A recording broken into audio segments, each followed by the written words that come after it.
నమస్కారం. ప్రస్తుతం మనతో పాటు ప్రముఖ ఆధ్యాత్మికవేత్త, ప్రముఖ జ్యోతిష్య వాస్తు పండితులు ఉమామహేశ్వరరావు గారు ఉన్నారు. వారితో మాట్లాడేద్దాం. నమస్కారం గురుగారు. ఆయుష్మాన్ భవ. గురుగారు, కుంభరాశి వారికి జూన్ నెలలో ఎలా ఉండబోతుందో తెలియచేయండి. ఈ యొక్క ప్రీతి యోగములోని వణజీకరణములో యోగము బాగుగా ఉంది.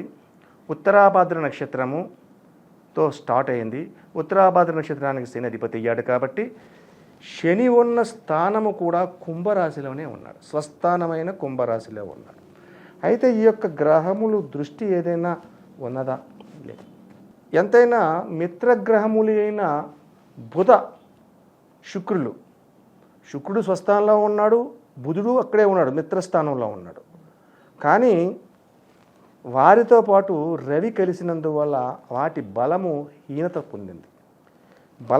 మిత్రులు ఎప్పుడైతే బలహీనత పొందుతారో మనకు ఉన్న వాళ్ళకు కూడా వీడికి కూడా కొంచెం బలహీనత అనేది ఏర్పడుతుంది. ఈ కుంభరాశి వారికి శుభదాయకమైన ఫలితాలు ఉంటాయి, కానీ అధికమైన కోపానికి గురైపోతుంటారు. తొందరపాటు నిర్ణయాలు తీసుకుంటారు. ఈ తొందరపాటు నిర్ణయాల వల్ల అనర్థదాయకమైన ఫలితాలు రావడానికి అవకాశం ఉంటుంది. కుటుంబము యందు బయట వారితో కాదు, కుటుంబముల యందు వ్యక్తులతోటి తరచుగా గొడవలు పడుతుంటారు. గొడవలు పడి వారి చేత కొన్ని మాటలు అనిపించుకోవడం అనేది జరుగుతూ ఉంటుంది. ఎందువల్ల వస్తుంది? ఇది తొందరపాటు నిర్ణయం వల్ల వస్తుంది. అయితే కుంభరాశి వారి పరిస్థితి ఈ రకంగా ఉంటే, కుంభరాశిలో ఉన్నటువంటి వ్యాపార రంగములు మహోన్నతమైన స్థానంలో ఉన్నాయి. అధికమైన లాభాలు పొందుతున్నారు. ఏ వ్యాపారాలు పొందుతున్నాయి? అత్యధికమైన లాభాలు ఇనుము, సిమెంటు, అలాగే ఆయిల్స్, పెట్రోల్ అండ్ డీజిల్, వంట నూనెలు, అలాగే అపరాలు, జీడిపప్పు. అంటే పలాస దగ్గరికి వెళ్ళిపోతున్నాము. పలాస దగ్గరికి వెళ్తే జీడిపప్పు వ్యాపారం అక్కడ బాగుంటుంది. ఈ కుంభరాశి వారు జీడిపప్పు వ్యాపారం చేస్తే రూపాయి పెడితే 100 రూపాయల లాభం పొందే యోగదాయకమైన పరిస్థితి వస్తుంది.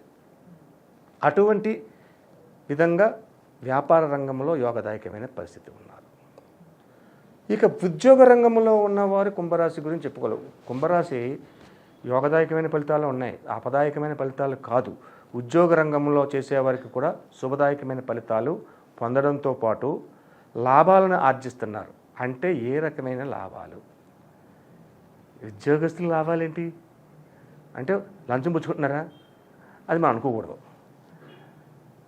అంటే ఆఫీసర్స్ అంత పైన ఉన్న అధికారులు, అబ్బాయి నువ్వు బాగా చేసేవారు ఈ పనికి, నీ జీతంతో పాటు అదే కాకుండా ఇది దగ్గర నుంచి అని ఒక గిఫ్ట్, ఏదో గిఫ్ట్, అది గోల్డ్ అవ్వచ్చు, లేదా క్యాష్ అవ్వచ్చు, ఏదైనా అవ్వచ్చు. అటువంటి శుభదాయకమైన ఫలితాలు ఈ కుంభరాశిలోని ఉద్యోగదాయకులకి ఉన్నది. అయితే విద్యార్థులకు ఇందులో ఫలితం యోగదాయకమే వాళ్ళకే. ఈ యొక్క సంవత్సరం అంతా కూడా ఏ రాశి వారిలో ఉన్న విద్యార్థులైనా శుభదాయకమైన ఫలితాలు పొందుతున్నారు. కాబట్టి వారి గురించి ఇక ముఖ్యంగా చెప్పుకోవాలని ఉన్నారు ప్రేమ విధానం గురించి నేనైతే ఎక్కువగా చెప్పను, కానీ ఇక్కడ చెప్పవలసి వచ్చింది. ప్రేమ విధానం అంటే శని కళ్యాణకారకుడు, శని ఆయుష్కారకుడు. శని అనగానే భయపడిపోతారు అందరూ కాదు, చాలా శుభదాయకమైన ఫలితాలు పొందుతున్నారు. ఇచ్చేవాడు శని. ఈ ప్రేమ విధానంలో, ప్రేమించి ఉన్నవారి విధానంలో వీళ్ళకి శుభదాయకమైన ఫలితాలు శని భగవానుడి ద్వారా వస్తున్నాయి. కాబట్టి ప్రేమ ఫలిస్తుంది, ప్రేమ వివాహాలు జరుగుతాయి. అలాగన్నాను కదా అని చెప్పేసి పెద్దలు చెప్పకుండా మీ స్వనిర్ణయం తీసుకుని మీ యొక్క సొంత నిర్ణయంతో వివాహాలు చేసుకోకండి. అదైనా సరే పెద్దలు చెప్పాలి. పెద్దవారి ఆశీస్సులు ముఖ్యం. అటువంటి శుభదాయకమైన ఫలితాలు పొందుతున్నారు. అలాగే ప్రతి విషయంలోని కూడా ముందంజకి వేయడానికే ప్రయత్నం చేస్తున్నారు. వీళ్ళు వెనకడుగు వేయట్లేదు. ఎదరికి వెళ్దాం, సాధిద్దాం, శోధిద్దాం, తెలుసుకుందాం అనే విధానంగా వెళ్ళి అది సాధించి విజయాన్ని ఈ కుంభరాశి వారు పొందుతున్నారు. అయితే మొదటి 10 దినములు 1వ తారీఖు ఉత్తరాభాద్ర నక్షత్రముతో స్టార్ట్ అయింది కాబట్టి, శని నక్షత్రంతో స్టార్ట్ అయింది కాబట్టి మొదటి 10 రోజులు కూడా తొత్తురుపాటు నిర్ణయాలు తీసుకోకండి, తొందరపాటు నిర్ణయాలు తీసుకోకండి, ఆచితూచి మాట్లాడండి, వ్యవహార శైలి యందు దృష్టి పెట్టండి. తదుపరి 10వ తారీఖు నుంచి 30వ తారీఖు వరకు కూడా శుభదాయకమైన ఫలితాలని ఆశించకపోయినా మీకు వచ్చేది అదే, శుభ ఫలితాలు మాత్రమే సంప్రాప్తమవుతున్నాయి. కాబట్టి చిన్న చిన్న విషయాల దగ్గర కూడా ఎక్కువగా తొందరపడకుండా విజ్ఞతతో ఆలోచనతోటి ఎదురుకి వెళ్ళాలి. రాజకీయ నాయకులకు ఎలా ఉంది? రాజకీయ నాయకులు ఈ యొక్క కుంభరాశిలో ఉన్న వారికి స్పష్టత కలిగిన మాటల కన్నా, రాజకీయ నాయకుల గురించి చెప్పండి భయపడుతున్నాను నేను, ఎందుకంటే అబద్ధాలు ఎక్కువ చెప్తారు వీళ్ళు. రాజకీయ నాయకులు అబద్ధాలు ఎక్కువ చెప్తారు. చెప్పిన మాటని 100% నెరవేర్చేస్తున్నాము, మేము మా యొక్క పాలనలో ఇలా జరిగింది, మేము ఇన్ని అభివృద్ధి కార్యక్రమాలు చేస్తాం, మేము అది చేసేసాం అని చెప్పేస్తారు. కానీ ఏది చెయ్యరు వీళ్ళు. ఈ రాజకీయంలో ఉన్నవారికి మాటలతోటి గారెడు చేస్తున్నారు, కానీ అది ప్రజల దశలోకి వెళ్ళిన తర్వాత ఇబ్బందికరమైన స్థితులు కుంభరాశి వారు మొదటి 10 రోజులు పొందుతారు. 1వ తారీఖు నుంచి 10వ తారీఖు వరకు కూడా రాజకీయ నాయకులు చెప్పే మాటలకు విలువలు ఉండవు, ఎక్కడ కూడా లాభించరు. తదుపరి నుంచి నిజం తెలుసుకుని నిజాన్ని గ్రహించి కొద్దిగా మాటల అదుపులోకి పెట్టుకుని మాట్లాడతారు. అప్పుడు యోగదాయకమైన పరిస్థితులు రాజకీయ నాయకులు పొందగలుగుతారు. మరి విదేశీ ప్రయాణాలు చేసే అవకాశం ఉందంటారు? విదేశీ ప్రయాణాలకి అవకాశం ఉంది. శని యోగకారకుడుగానే ఉన్నాడు.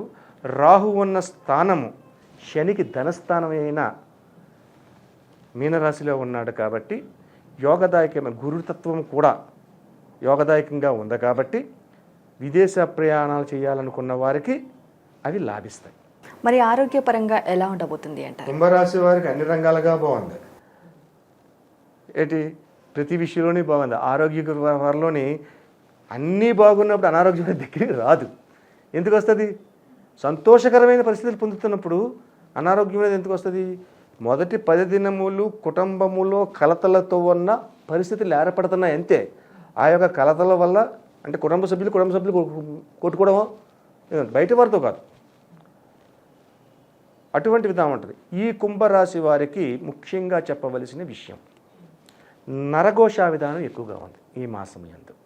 నరఘోష దృష్టికి నల్లరైన బదులైపోతుంది. అటువంటి నరఘోష విధానంలో చిక్కుకుని ఉన్నారు వీళ్ళు. నరఘోష విధానాన్ని పోవాలంటే ఏం చెయ్యాలి? పరిహారం నేను చెప్పేది నరఘోష ఒక్కదానికే చెప్తున్నాను, మొత్తం అంతా చెప్పట్లేదు. నరఘోష విధానం పోవాలంటే చేయవలసినది ఏంటంటే, ఒక ఆలయానికి వెళ్ళండి. ఏదైనా ఏ వారం వెళ్ళాలి, ఏ రోజు వెళ్ళాలి అనేది ఒక మంచి తిథి చూసుకోండి. ఏంటి దశమి, ఏకాదశి, పంచమి, సప్తమి, ఇటువంటి తిథుల్లో శివాలయానికి వెళ్ళండి. శివాలయంలో శివుడిని దర్శనం చేసుకోండి. సాయం సంధ్యా సమయం, ఉదయకాలం కాదు, సాయం సంధ్యా సమయంలో వెళ్ళండి, శివుని దర్శనం చేసుకోండి. అక్కడ శుభ్రంగా ఒక అష్టదళ పద్మం పెద్దదిగా వేయండి, పిండితోటి శుభ్రం చేసి. అష్టదళ పద్మంలో 8 రేకులు వస్తాయి. అష్టదిక్కులు వచ్చాయి. అష్టదిక్కులకి ఒక్కొక్క ప్రమిద పెట్టండి. అందులో ఒక్కొక్క ప్రమిద పెట్టి ప్రమిదకి 2 ఒత్తులు వేయండి. 2 ఒత్తులు వేసిన తర్వాత అందులో వేయవలసిన చమురు, విప్ప నూనె, ఆవు నెయ్యి, కొబ్బరి నూనె, ఈ 3 ఈ 9 చుట్టూ పెట్టారు కదా. పెట్టిన తర్వాత మధ్యలోని ఒక పెద్ద ప్రమిద పెట్టండి. ఈ చిన్న ప్రమిదలు పెట్టారు, దానికన్నా కొంచెం సైజు పెంచిన ప్రమిద పెట్టండి. అందులోని ఒక పువ్వొత్తి వేయండి, మధ్యలో పైకి వస్తుంది. చుట్టూ 5 ఒత్తులు వేయండి. అక్కడికి ఎన్ని ఒత్తులు? 8 రెళ్ళు 16, 6 22. 22 కలిపితే 4. సంఖ్య ఎవరిది? రాహుది. 4 సంఖ్య రాహుది. 4 సంఖ్య రాహుది అయితే శనివర్తు రాహు అన్నారు. కాబట్టి ఇది ఎప్పుడైతే అలా వెలిగించి పూజా కార్యక్రమాన్ని మీకు వచ్చినట్టుగా చేసుకోండి, ఏమీ అక్కర్లేదు, నమస్కరించుకోండి. నరఘోష 9 దిక్కుల నుంచి వస్తున్న, అష్టదిక్కుల నుంచి వస్తున్న దోష పరిహారానికి చేయాలి. నైవేద్యం పెట్టాలి. అక్కడ ఏ నైవేద్యం పెట్టాలి? ఎండి ద్రాక్ష పళ్ళు నైవేద్యం పెట్టండి. ఎండి ద్రాక్ష పళ్ళు ఉంటాయి, లేదా ఖర్జూరాలు పెట్టండి. ఎండి ఖర్జూరం నైవేద్యం పెట్టండి. అది దీపాన్ని చూపించండి, నమస్కరించుకోండి, లేవండి, లేచి 9 ప్రదక్షిణలు చేయండి, దాని చుట్టూ నమస్కరించుకోండి. అక్కడికి ఆ కార్యక్రమం అయిపోయింది. వెంటనే మళ్ళీ శివాలయం దగ్గరికి వెళ్ళి మళ్ళీ శివుడిని దర్శించుకోవాలి. ఓ 10 నిమిషాలు కూర్చోండి. అక్కడ కూర్చుని శివమంత్రాన్ని జపించండి. శివాలయంలో శివుణ్ణి జపించండి. నరఘోష విధానం పోవాలి. అంటే ఈ యొక్క పరిహారం చేసినందువల్ల అది సమస్య పోతుంది. ఇక కుంభరాశి వాళ్ళు 50 మంది చేయవలసిన వారు. ఈ నరఘోష విధానం కలిగిన వాళ్ళు చేసుకునేది ఒకటి చెప్పాను. 50 మంది చేయవలసిన వాళ్ళు ఏం చెయ్యాలి? విశ్వనాథాష్టకాన్ని చదవండి. విశ్వనాథాష్టకాన్ని చదివి శివాలయంలోని మీకు వచ్చినట్టుగా అభిషేకాన్ని చేపించి సోమవారం నాడు చేతనైనంత మట్టికి అన్నదానాన్ని చెయ్యండి. చేతనైనంత మట్టికి అన్నదానాన్ని చేస్తే ఈ యొక్క చిన్న చిన్న పరిష్కారాల్లో ఉన్నాయి, పోతాయి. అటువంటి ఫలితములు పొందడం అనేది జరుగుతుంది. సాయం సంధ్యా సమయంలోని పంచముఖ పాలదీపం అని ఉంటుంది. గతంలో చెప్పాం, మళ్ళీ ఇప్పుడు చెప్తాను. కొంతమంది తెలుసుకుంటారు, తెలుసుకుపోతారు. పంచముఖ పాలదీపాన్ని పెట్టండి. పంచముఖ పాలదీపం అన్నది ఎప్పుడు పెట్టాలి? పొద్దుట అభిషేకం చేశారు సోమవారం నాడు. సాయం సంధ్యా సమయంలో మళ్ళా శివాలయానికి వెళ్ళి ఒక అష్టదళ పద్మం వేసి, ఆ పద్మంలో ఒక రావి ఆకును వేసి, ఆ రావి ఆకులో ఒక ప్రమిద పెట్టి, ఆ ప్రమిదలో కొన్ని పాలు పోసి, ఆ పాలు పోసిన ప్రమిద మీద మరొక ప్రమిద పెట్టి, అందులో ఆవు నెయ్యి పోసి 5 ఒత్తులు అగ్నేచ అగ్నిపుత్రిచ్చ, భూమేచ భూమిపుత్రిచ్చ, వాయేషు వాయుపుత్రిచ్చ, జలేష జలపుత్రిచ్చ, అంబరేషు అంబరీషపుత్రిచ్చ, పంచకన్యలు. కాబట్టి 5 ఒత్తులను అగ్గిపుల్లతో కాదు, అగ్గిపుల్ల గీసి అగరవత్తి వెలిగించి ఆ ఒత్తి వెలిగించాలి. సగం అయ్యేసరికి మళ్ళీ అగరవత్తు ఒక 2 ఒత్తులు వెలిగించేసరికి అగరవత్తు ఆరిపోయింది. ఆ దీపాన్ని మళ్ళీ అగరవత్తి వెలిగించకూడదు. మళ్ళీ అగ్గిపుల్లతో అగరవత్తి వెలిగించి ఆ అగరవత్తుని ఈ ఒత్తులు వెలిగించాలి. ఈ రకంగా ఒత్తులు వెలిగించి అయిపోయిన తర్వాత మీ మనసులో ఉన్న కోరికను ఏదైతే ఉందో, మనసులో ఉన్న కోరికను బయటికి చెప్పాలి. లోపల కాదు, లోపల పట్టించుకుంటూ కుదరదు, బయటికి చెప్పాలి. ఆ యొక్క పంచముఖ దీపానికి వింటుంది అది. నువ్వు ఎలాగైతే బొర్రూపుతున్నావో అలాగే దీపం కూడా బొర్రూపుద్ది. జాగ్రత్తగా గమనిస్తే వింటున్నాను సుమాని బయటికి చెప్పాలి. అలాగని చేసి మైక్లో చెప్పమని కాదు, మామూలుగా చెప్పండి. మనం అలా మాట్లాడుకుంటాం, అలా మాట్లాడండి. అలాగే ఎప్పుడైతే చెప్తారో అయిపోయింది. తర్వాత నైవేద్యం పెట్టాలి. ఆ నైవేద్యం పెట్టాలంటే ఇక్కడ బెల్లం ముక్క నైవేద్యం పెట్టాలి, లేకపోతే పటికి బెల్లం పెట్టాలి. పటికి బెల్లం కానీ బెల్లం కానీ రెండైనా ఏదైనా ఉంటాయి. నైవేద్యం పెట్టండి, సమర్పించండి. సమర్పించిన తర్వాత మరలా శివాలయంలోకి వెళ్ళి శివదర్శనం చేసుకోండి. శివదర్శనం చేసుకుని రిక్తహస్తములతో మీరేం పట్టుకెళ్ళి మిగిలిపోయిందని చెప్పేసి పాలు మిగిలిపోయి ఇంటికి పట్టుకెళ్ళి కాఫీ కాసుకోవచ్చు అనుకోకూడదు. వదిలేయాలి. ఏది కూడా పట్టుకెళ్ళకూడదు. చేతులు ఖాళీ చేసి చేతులు దులుపుకొని ఇంటికి వచ్చేయాలి. ఇంటికి వచ్చిన తర్వాత శుభ్రంగా కాఫీ, టిఫిన్ లేకపోతే పాలు పళ్ళు ఇటువంటి తినాలి. అయిన తర్వాత కింద పడుకోవాలి. ఉదయం లేచిన తర్వాత మీ దినచర్య మామూలుగా. ఇటువంటి పరిహారం చేస్తే నరఘోషా విధానానికి ఈ రకమైన అష్టదిక్కులకు ప్రమిదలు పెట్టాము. అలాగే ఈ యొక్క కుంభరాశిలో ఉన్న విద్యార్థులకు, ఉద్యోగులకు, వ్యాపార రంగములకు, ముఖ్యంగా నువ్వు చెప్పిన రాజకీయ నాయకుల గురించి ఈ యొక్క పరిహారం చాలా శ్రేయస్కరమైంది. అది కుంభరాశి వారి.